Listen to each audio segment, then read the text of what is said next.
Où trouver tous les produits 100% Outre-mer ? Chez Tropique Marché à Saint-Ouen. Les fruits et légumes et toutes les spécialités salées et sucrées servies avec bonne humeur par une équipe exclusivement ultramarine. Retrouvez l'ambiance et le goût du pays chez Tropique Marché à Saint-Ouen-sur-Seine et sur tropiquemarché.com. Guadeloupe, actualité. 2022 et la saison cyclonique est officiellement lancée et cette année, les conditions visiblement se prêtent au développement d'une quantité élevée de phénomènes. 20 tempêtes tropicales et 10 ouragans sont attendus à un niveau record en termes de prévision. On fait le point avec Bruno Benjamin, président d'ouragan.com. Cette année, il faut savoir que nous sommes sur une année où il y a le phénomène La Niña, qui est un phénomène marin qui se trouve dans le Pacifique et qui est froid.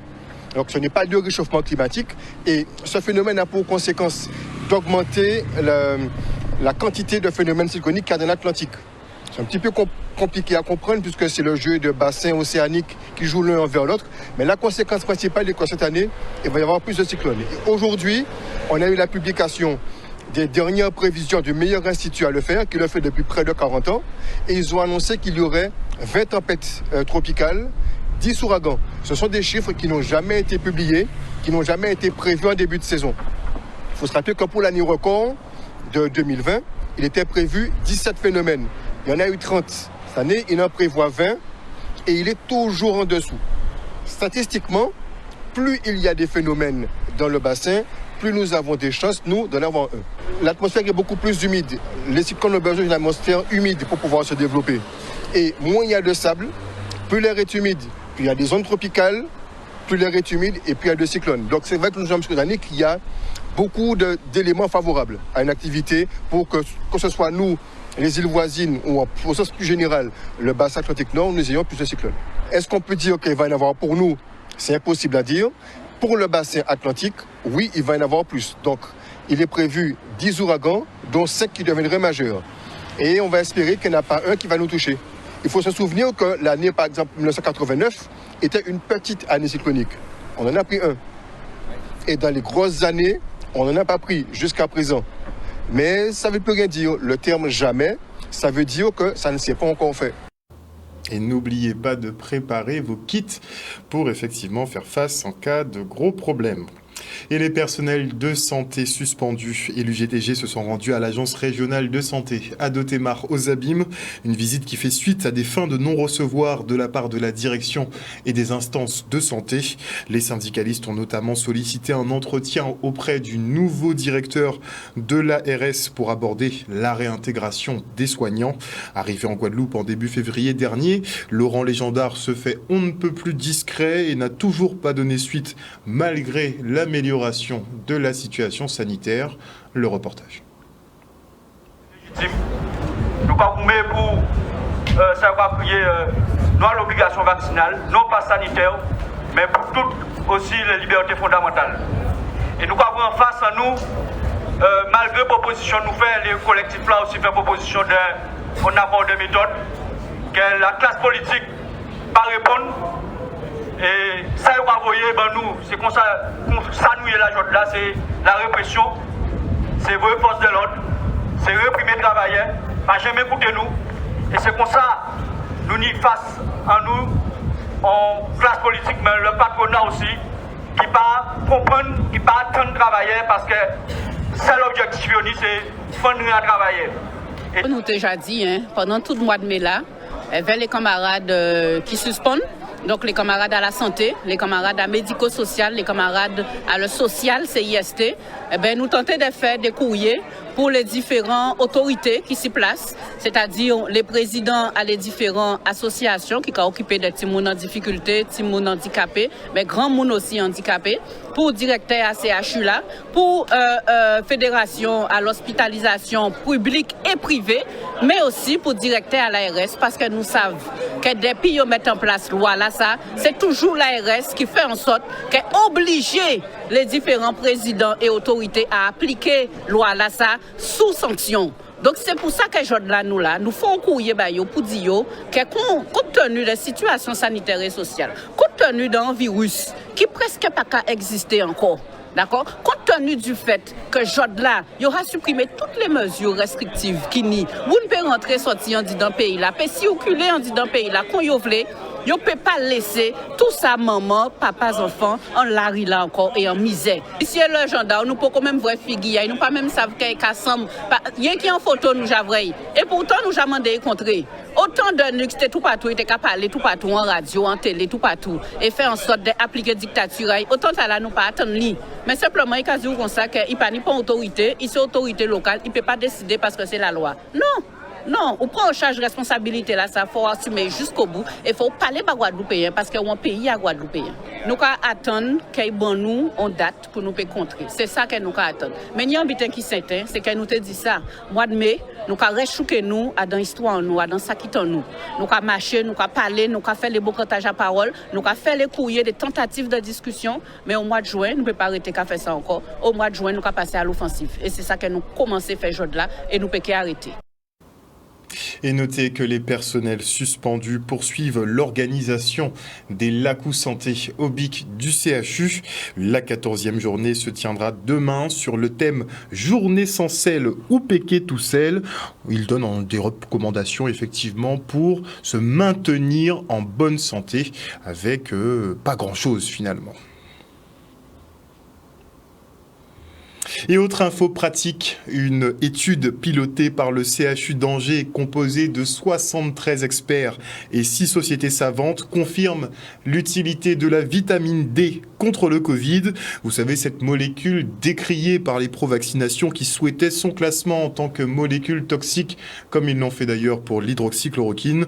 En tout cas, une forte dose visiblement de vitamine D administrée dans les 72 heures suivant le diagnostic réduit le taux de décès des patients à risque. C'est des choses qu'on avait entendues effectivement même en début de pandémie, mais qui avaient été classées comme étant des fake news. Et dans le cadre de l'opération Aller Vert, la mission locale part à la rencontre des jeunes pour l'obtention de leur permis de conduire et faciliter leur insertion professionnelle. Aujourd'hui, ils étaient du côté de Grandfond, Sainte-Anne, où la précarité est évidente. Le reportage.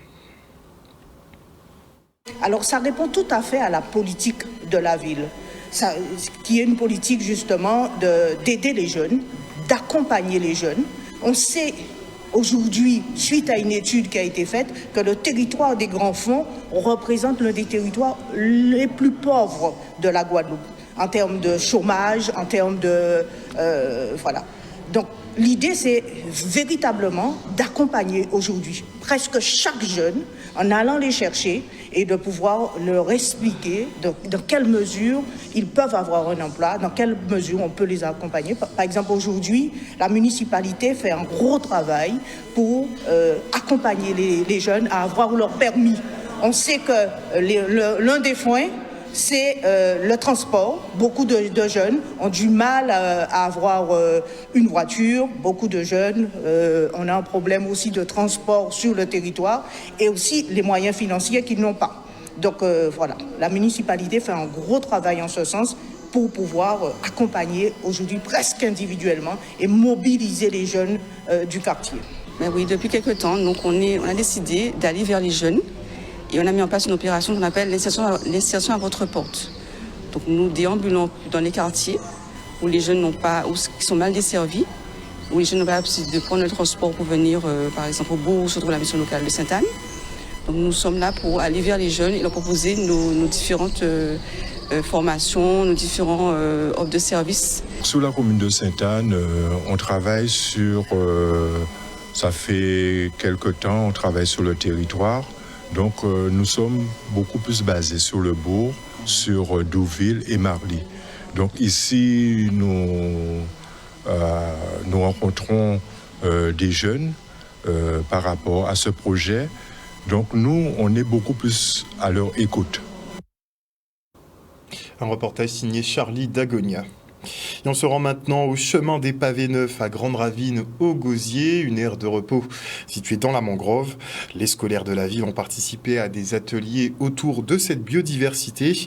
L'objectif, les sensibiliser afin qu'ils protègent la nature.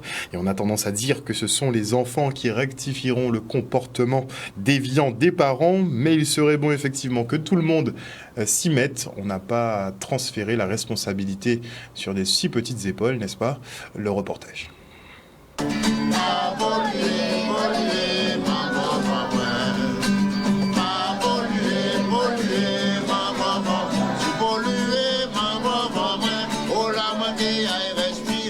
On est content de leur réaction, on est content qu'ils soient vraiment attentifs en fait aux différents ateliers et qu'ils se rendent compte que tout près de chez eux, eh bien, il y a de quoi voir, il y a de quoi sentir et puis il y a de quoi protéger aussi, parce que c'est notre objectif, leur donner le goût de l'environnement et de l'adaptation aussi aux prochains défis qui sont devant nous en parlant des changements climatiques. Il existe 6 sites, donc il y en a eu un qu'on a fait à Poussette et là aujourd'hui donc c'est Chemin des Pavés Neufs à Grande-Ravine et effectivement ce sont des endroits que on oublie et donc la ville avec les agents ont pu justement restaurer et revaloriser ces sites. Oui, alors tu veux répondre? Alors si les déchets ils seraient pour venir jusqu'à chez nous, forcément quelque chose se serait passé et voilà. Donc, qu'est-ce qu'il faut pour que les déchets n'arrivent pas jusqu'à la mer? L'idée, c'est de mettre l'enfant en contact avec son milieu, parfois un milieu très proche qu'ils ne connaissent pas forcément. Donc, ça permet un petit peu d'aller sur des sites où ils n'ont pas l'occasion d'aller, même avec leur famille. Parfois, il y en a qui connaissent déjà, mais beaucoup ne connaissent pas toujours, en tout cas, ne connaissent pas toujours le site. Donc, c'est une opportunité pour eux de connaître la Guadeloupe. Vous voyez, dans les cyclones, comment ça se passe, les inondations qu'on a vécues. Donc, en fait, ce qu'il faut que vous compreniez, quand on a commencé la lecture de paysage, je vous ai parlé de ruissellement. Ça permet justement de constater, de voir.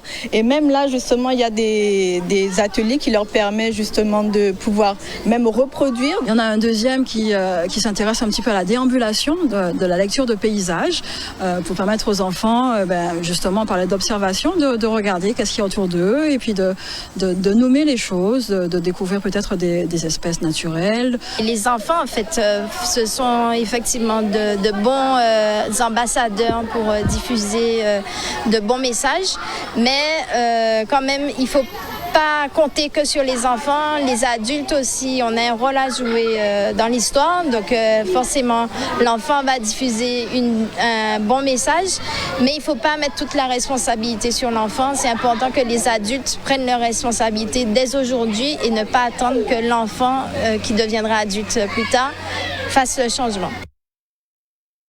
N'est-ce pas? Les images en tout cas qui étaient signées Stanley Manicor. Et les élèves de l'école Gaston Michino et Saint-Robert à Baïf ont présenté leur spectacle baptisé Gros Cans. Ce projet pluridisciplinaire met en valeur les artistes et le patrimoine culturel guadeloupéen. Les petits ont ainsi remis au goût du jour des œuvres bien de chez nous, comme ça elles ne tomberont pas dans l'oubli. Et puis la transmission se fait, tout bénef, le reportage. On a commencé des ateliers depuis lundi avec les écoles mixtes 1 et 2 du bourg de Sainte-Rose. L'idée, c'est de faire des ateliers.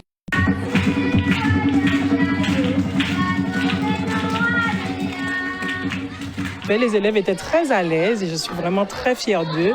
Ça a été un grand travail mené depuis de longs mois avec M. Joby-Julienne. Et c'est un travail, comme je l'ai dit, qui a été pluridisciplinaire. Donc, on a travaillé beaucoup de compétences dans les différents enseignements. Donc, nous sommes une école bilingue, donc français-créole.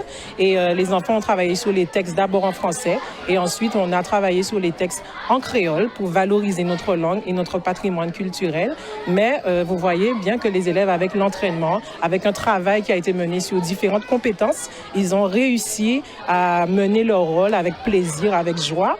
Et on a vu que même certains élèves qui n'osaient pas participer en classe, eh bien, ils se sont révélés sur scène et ont pris du plaisir à vous faire partager leur préparation. Nous savons que la Guadeloupe a une richesse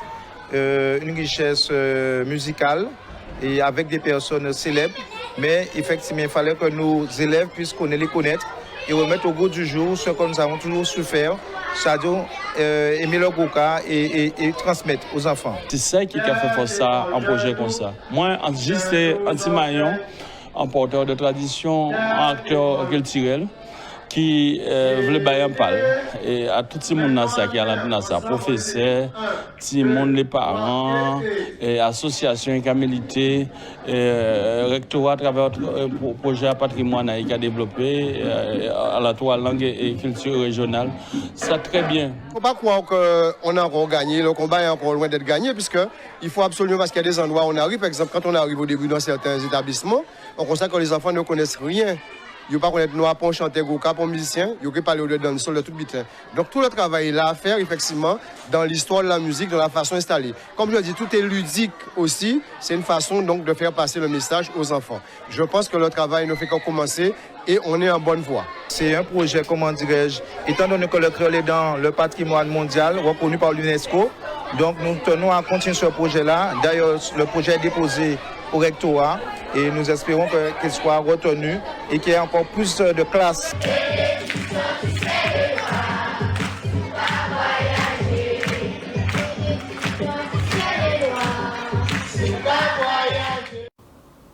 Le reportage d'Olivier Félix. Et à Sainte-Rose, des artistes peintres, eux, transmettent leur passion aux tout-petits avec des matériaux de récupération. Ils ont pu ainsi laisser parler leur créativité, le reste en images. On a commencé des ateliers depuis lundi avec les écoles mixtes 1 et 2 du bourg de Sainte-Rose. L'idée, c'est de faire des ateliers de peinture intuitive pour leur montrer que rien qu'avec leur intuition, rien qu'avec leur spontanéité, ils peuvent faire des choses qui sont très belles en fait. Ayant oublié justement mes pinceaux, on a appliqué une technique.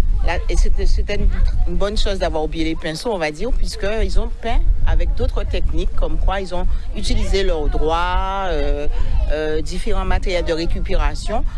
Et ça leur a montré que la peinture peut se faire autrement qu'avec des pinceaux et les outils qu'on connaît habituellement. Les enfants, ils ont peint avec leurs doigts, ils ont peint avec tout ce qu'ils ont trouvé. Et ils ont fait des œuvres qui sont vraiment très jolies en fait. Pendant toute la semaine, nous recevons des enfants des écoles du bourg de Sainte-Rose. Donc ils viennent en atelier et on les apprend à travailler ensemble. C'est important de transmettre. D'ailleurs, cette exposition, c'est une exposition un peu transgénérationnelle, puisque j'expose avec Nicole Garin. Nous, toutes les deux, notre histoire est particulière puisque nos enfants vivent ensemble et on a un petit garçon, un petit-fils en commun. Et l'idée, c'était qu'est-ce qu'on laisse à nos enfants. Voilà, on est artistes peintres toutes les deux, mais qu'est-ce qu'on laisse à nos enfants? Et qu'est-ce qu'on transmet aussi aux enfants qu'on a eu pendant toute la semaine qu'on aura jusqu'à demain. J'aimerais bien que de cet atelier ressorte un peintre. Pourquoi pas? Outremernews.fr, le site de l'actualité Outre-mer, 24 heures sur 24 et 7 jours sur 7. Retrouvez la chaîne Outremer News sur YouTube.